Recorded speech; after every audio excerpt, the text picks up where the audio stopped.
Hello students. आज का हमारा टॉपिक है the portrait of a lady written by Khushwant Singh.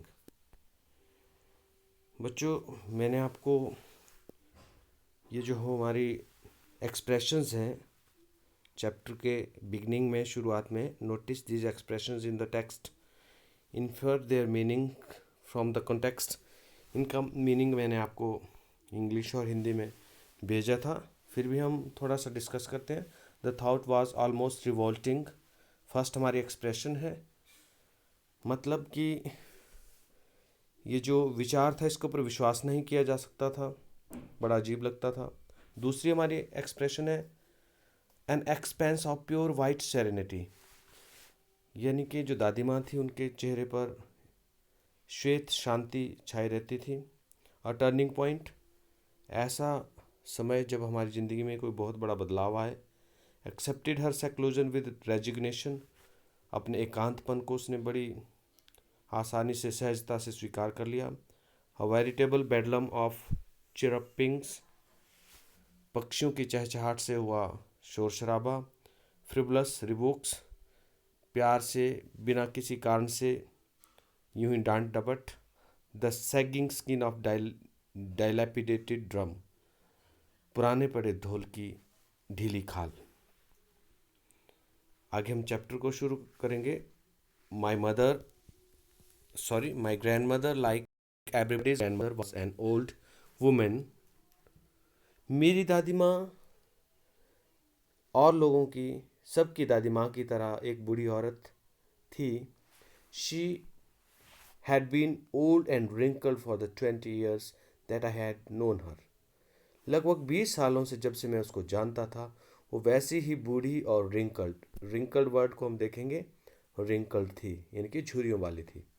People said that she had once been young and pretty and had even had a husband.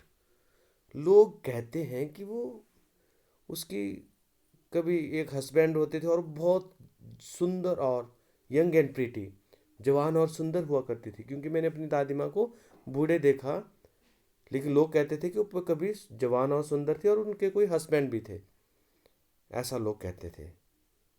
But that was hard to believe, परंतु इस बात पर विश्वास नहीं होता था। My grandmother's portrait hung above the mantelpiece in the drawing room. मेरे दादाजी का जो पोर्ट्रेट है, वो लटका रहता है मेंटल पीस के ऊपर, लटका रहता था ड्राइंग रूम में। हमें पोर्ट्रेट की बात करें, हमारे चैप्टर का नाम भी है the portrait of A lady. Portrait का अर्थ होता है जो हम किसी व्यक्ति का, इंडिविजुअल का फ़ोटो लगाते हैं जिसकी फ्रेम खड़ी ऊपर को होती है, सीधी होती है, और उसको पोर्ट्रेट बोलते हैं। तो दादाजी का फ़ोटो लगा होता था ड्राइंग रूम में। यहाँ पर the portrait of a lady में जो इस शब्द का अर्थ है वो है कि एक स्त्री का चित्रण, चरित्र चित्रण, या उसकी, यहाँ पोर्ट्रेट का मतलब है उसके बारे में सारी बातें। आगे हम बात करेंगे। His long white beard covered the best part of his chest and he looked at least 100 years old. उसकी जो लॉन्ग वाइट बियर्ड, लंबी सफ़ेद दाढ़ी, covered the best part of his chest, उसकी छाती पर नीचे तक फैली होती थी उसकी वाइट सफ़ेद लंबी दाढ़ी।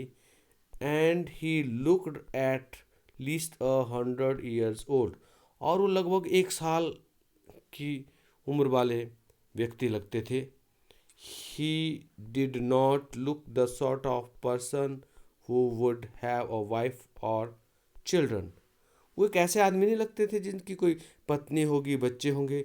ही looked as if he would could only have lots and lots of grandchildren, अर्थात वो जवान बच्चों वाले पिता नहीं बल्कि बहुत सारे पोतों पोतियों वाले दादा लगते थे।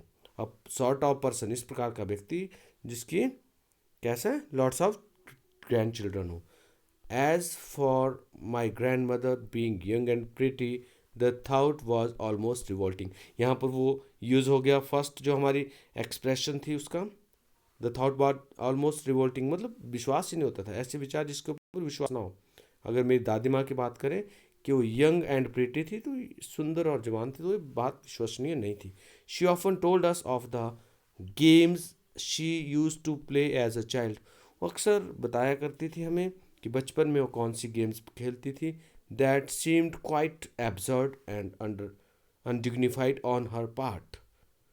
और उसके लिए वो बड़ी अजीब सी, बचकाना सी, या फिर ज़्यादा असम्मानित, मतलब ऐसा लगता था कि अरे इतनी बुरी औरत है, छोटे छोटे बच्चों की गेम्स कैसे खेलती होंगी। And treated it like the fables of the prophets use to tell us. और हम इसको भी वैसे ही समझते थे जैसे कि वो हमें भगवान की या फिर गुरुओं की कथाएं सुनाती थी। ठीक उसी तरह हमें ये भी लगता था।